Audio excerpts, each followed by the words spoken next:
Welcome to the Rule Zero Commander YouTube channel. I'm your host, Codith. In today's episode, we're going to be talking about Kinnan, the Friendless. So the commander for this deck is going to be Kinnan, Bounder Prodigy. It is a legendary human druid for Simic casting cost. It is a 2/2, and it says whenever you tap a non-land permanent for mana, add 1 mana of any type that permanent produced. So in other words, if you have a mana rock that taps for 1, it now taps for 2. If you have a mana rock that taps for 2, it now taps for 3. If you have a mana rock that taps for 4, it now taps for 5. And so forth and so on. This commander also has a payoff staple to it. Pay 5 in Simic for a total of 7. Look at the top 5 cards of your library. You may put a non-human creature card from among them onto the battlefield. Put the rest on the bottom of your library in a random order. So I'm sure by that you can guess there's not any humans in this deck at all, outside of the commander. We're going to use and abuse that ability.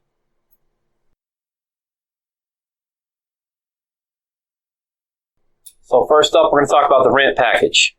We have a Mox Amber, a Soul Ring, an Arcane Signet, a Felwar Stone, a Simic Signet, a Thought Vessel, a Skyclave Relic, which is actually one of my favorite artifacts in the deck. And we'll talk about that in a minute. The Birds of Paradise, the Delighted Halfling, the Elvish Mystic, the Finhorn Elves, the Llanowar Elves, the Bloom Tender, the Elysian Caryatid, the Incubation Druid, the Marleaf Pixie, the Ornithopter of Paradise, the Paradise Druid, and the Sylvan Caryatid. So you're probably asking yourself, wow, that is a lot of ramp. Well, there's a reason. Our commander abuses and uses ramp like no other commander I've ever used before. Fact of the matter is, being able to tap the Mox Amber for 2, a Soul Ring for 3, an Arcane Signet for 2, and so forth and so on adds up extremely fast. That Skyclave Relic I had mentioned earlier, it's easy, so easy to pay for 6 on like turn 3. And you're tapping for 9 mana with ease. And Kinnan's not the only mana, he's not really a doubler, but we have other doublers and triplers in the deck, and this deck will go haywire very, very quickly. So we want at least to see 2 of these within our first turn, 2 turns at least. So that's why we have 20 ramp in our ramp package. Oh, and I forgot the Circle of Dreams Druid, which is pretty much going to just tap for all the creatures, and we're going to have a lot of creatures. Haven't really used or abused this one yet, simply because the game's usually over before I even have a chance to amass that kind of a board state, because I'm so far ahead of everybody. Next up is going to be our card draw. We're going to use the Great Henge, Mystic Remora, Sylvan Library, Rithric Study, Pull from Tomorrow, Blue Sun Zenith, Stroke of Genius, Finale of Revelation, Last March of the Ints, Consecrated Sphinx, Kozilek Butcher of Truth, and Kinnan, the Bounder Prodigy himself. The reason we're counting this as card draw is because he is his own card advantage. Spamming into that ability, we're getting stuff constantly without having to cast it from our hand anyway. Really haven't used Kozilek too many times for card draw, if I'm being honest. I usually hit it off the top.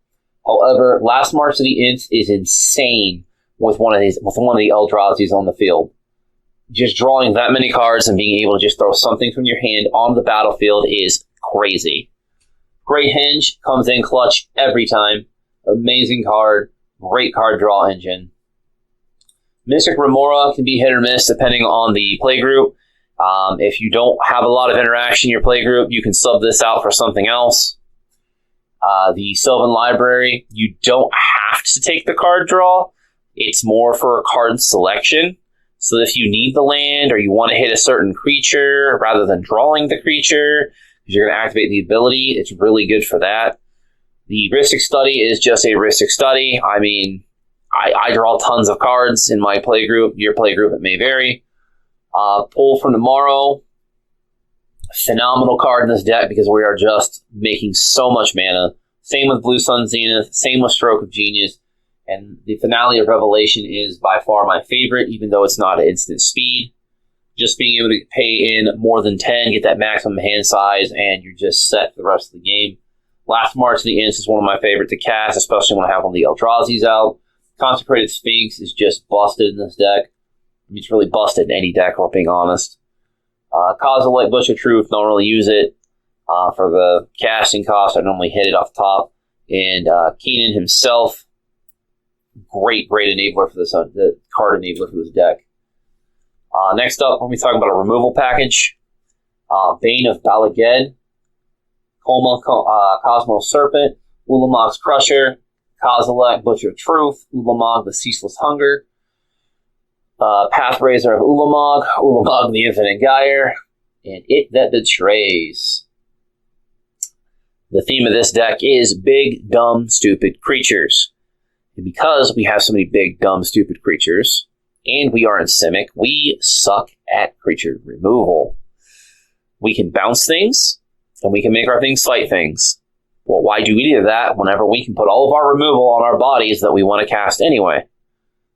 Exiling 2 permanents is a lot better than bouncing them back to somebody's hand. Making them sacrifice them is a lot better than bouncing them back to their hand. Even better yet, when they sacrifice them, if we can get them from It That Betrays, even better. And keeping most of the stuff tapped down with Coma, just mint. Icing on the cake. Next up, we talk about our board wipe or wipes. Cyclonic Rift. There's really not a whole lot in Simic when it comes to board wipes.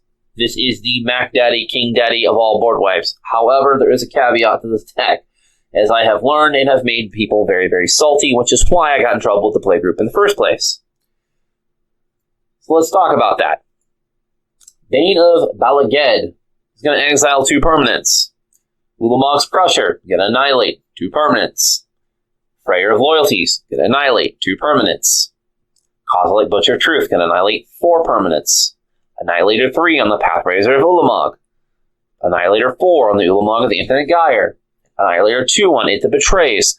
If we add all of these up, so we are going to hit these non-stop. If we can get them all out, which has happened for me specifically, we're looking at a total of Annihilator 17, plus the Balaged, which technically is an Annihilator, so that's a total of 19 permanents we can remove if we swing with the whole board. However, I have hit a single person with Annihilator 15, and I have never seen somebody scoop so fast in my life. They were salty. So, and I get it too, but at the same time, you have to understand you are playing with power when you play this deck. So what are the enablers? What are the things that are going to protect my things? So I put in a Joe Lotus because this commander is going to be a removal magnet, let's be honest. Lightning Greaves, again, commander, removal magnet. Swiftfoot Boots, asceticism to protect our things, giving all our creatures hexproof. Offer You Can't Refuse to counter board wipes and other spells. Same with Swan Song, Arcane Denial, Counterspell, Heroic Intervention, Mana Drain, Negate, Fierce Guardianship for a free counterspell, Force of Will for a free counterspell, the Void Winnower, which is going to shut down half their decks. In addition to that, it's going to make it so that some of the better removal, like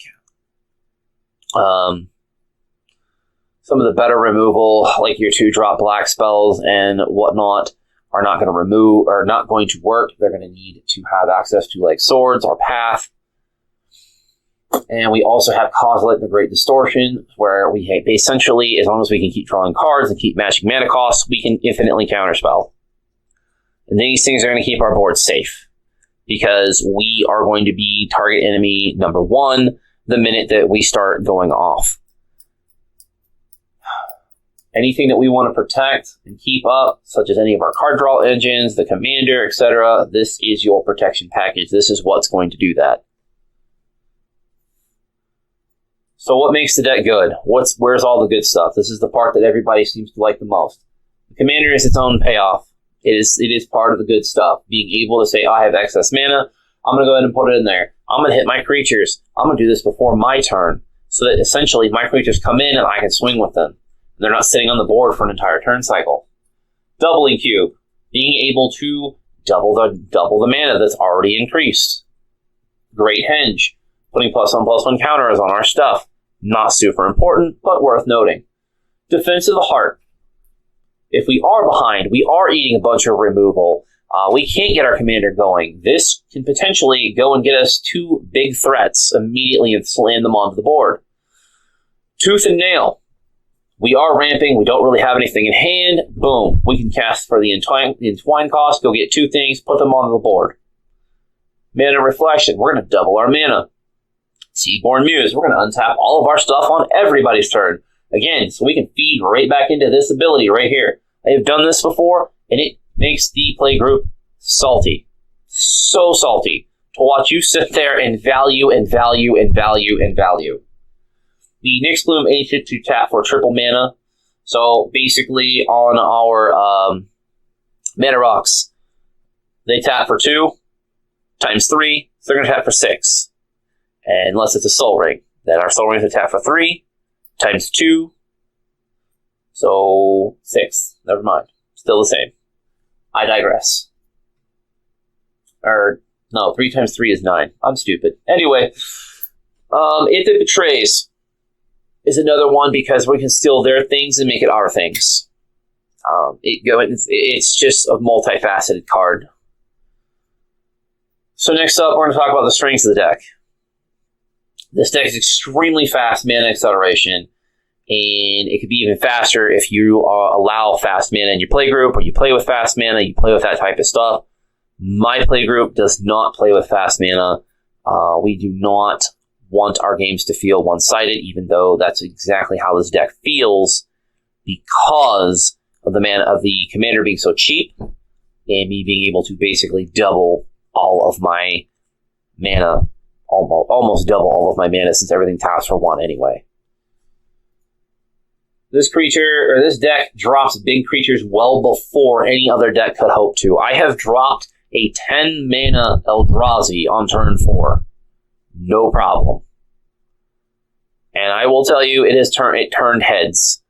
I literally took a player out of the game, and then it got removed. And I felt bad for the player, but it got removed, and usually the playgroup's pretty bad about that sometimes, but it did get removed. I was happy about that. Felt bad for the player because they didn't really have anything to defend themselves with, and they lost a land, and it pretty much got them out of the game pretty much removed them from the game entirely, which is where the Salt comes in with this deck with the Annihilator. And then it's not hard to pilot this deck. It's very easy. You just have to be aware of what pieces you need to protect and just run over your opponents. You just have to know what is important. So your mana rocks are important, your board state is important, you need to make sure that you're saving the counter spells for the removal. The commander can get removed. That's not a huge deal because you only cost 2. I would say this commander becomes not so mana efficient about the time you have to cast it, for about the 3rd time.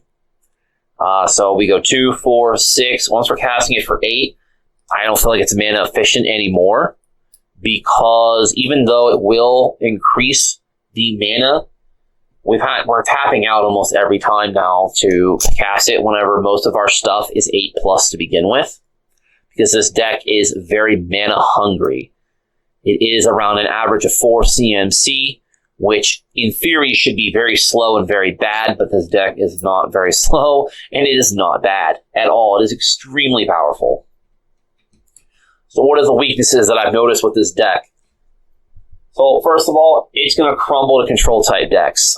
Any massive artifact removal, any massive board wipes that you can't stop, and if you're just getting hit with single target removal non-stop, and Kinnan's getting removed non-stop, then yes, you're going to struggle to get this deck going because it is so high costed in mana. The next thing is going to be your permanent stacks effects. Collector Oof, Stasis, things that affect your permanents, not so much the land. Things like Winter Orb and Vorinclex, not going to do a whole lot because you don't care about land. I've won an entire game forgetting to play lands because I had so much mana at my disposal. Extremely risky. Do not recommend doing that. I just wasn't paying that close attention because I was dominating so hard. Fortunately, I didn't get board wiped. I didn't get anything. I was able to overrun the board before it mattered. Just something to keep in mind. And this deck also struggles to remove stuff that's already on the board outside of your Annihilator triggers. There's really nothing that bounces anything other than Cyclonic Rift when it comes to your removal. So you may have to hold or use your counter spells for combo pieces. rather than to protect your board, depending on the pod that you're in. My pod, we don't allow tutors and combos in the same deck.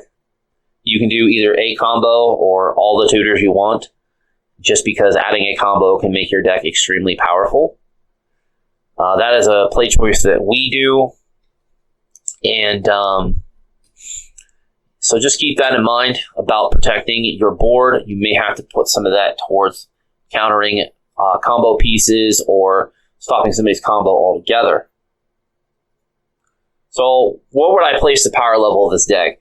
So keep in mind that for this, we are not going to consider cEDH at all, because this is not a cEDH deck. It is extremely powerful. This is not a cEDH deck. There are no infinite combos in this deck. It is not meant to combo off. It is not meant to make infinite mana. None of that. But I digress. So what would I place as power level? Normally, when people think of the power level in the Commander format, they think of 9 and 10 as cEDH. Again, we're not considering cEDH. We are considering casual. So on the casual scale, I would easily put this deck at a 9. If it had infinite combos, if it had all of the tutors and the combos together, I would put it at 10. But this deck plays extremely consistently. This deck is extremely powerful, and this deck will absolutely run over your most basic Commander players. It is very powerful. I mean, it is a monster, this deck that I have put together. What are my final thoughts? This deck and other deck lists premiered on this channel can be found in the link in the description below, as well as my other socials. Remember to support this game whenever you can, or your LGS, and remember that this is just a game. I know people get upset about it, I know people get salty about it, but at the end of the day, we're all playing to win. That's part of the fun of it, and it's just how do you get there. That's all the deck is that you're doing, is how do you get to that win. And this deck is expensive, so feel free to proxy and play, but don't ever counterfeit the cards.